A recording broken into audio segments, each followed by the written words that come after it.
બનાસકાંઠા સાંસદ ગેનીબેન ઠાકોરના અધ્યક્ષસ્થાને પાલનપુર કલેક્ટર કચેરી ખાતે દિશા કમિટીની બેઠક યોજાઈ હતી।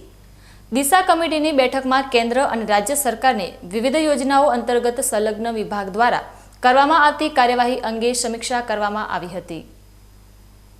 સાંસદ ગેનીબેન ઠાકોરના અધ્યક્ષસ્થાને મળેલી બેઠકમાં જિલ્લાના વિવિધ વિભાગો તેમજ જિલ્લાની તમામ નગરપાલિકાઓની કામગીરીની સમીક્ષા કરવામાં આવી હતી।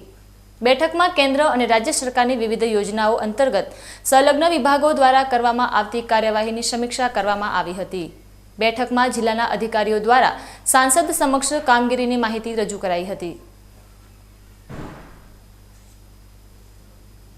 બેઠકમાં કેન્દ્ર અને રાજ્ય સરકારની વિવિધ યોજનાઓ જેમ કે સ્વચ્છ ભારત મિશન, મનરેગા, પ્રધાનમંત્રી આવાસ યોજના, રાષ્ટ્રીય ગ્રામીણ આજીવિકા મિશન, જનની સુરક્ષા કાર્યક્રમ, પ્રધાનમંત્રી માતૃવંદના યોજના, મુખ્યમંત્રી અમૃતમ વાત્સલ્ય યોજના તેમજ અન્ય યોજનાઓ અંતર્ગત થયેલ કામગીરીની સમીક્ષા કરવામાં આવી હતી।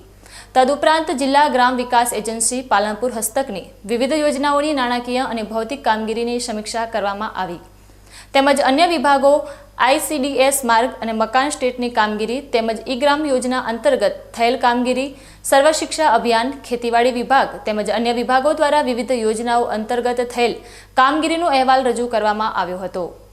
આ બેઠકમાં જિલ્લા કલેક્ટર મિહિર પટેલ, જિલ્લા વિકાસ અધિકારી MJ દવે, જિલ્લા ગ્રામ વિકાસ એજન્સીના નિયામક RI શેખ સહિત જિલ્લાના ઉચ્ચ અધિકારીઓ અને પદાધિકારીઓ ઉપસ્થિત રહ્યા હતા।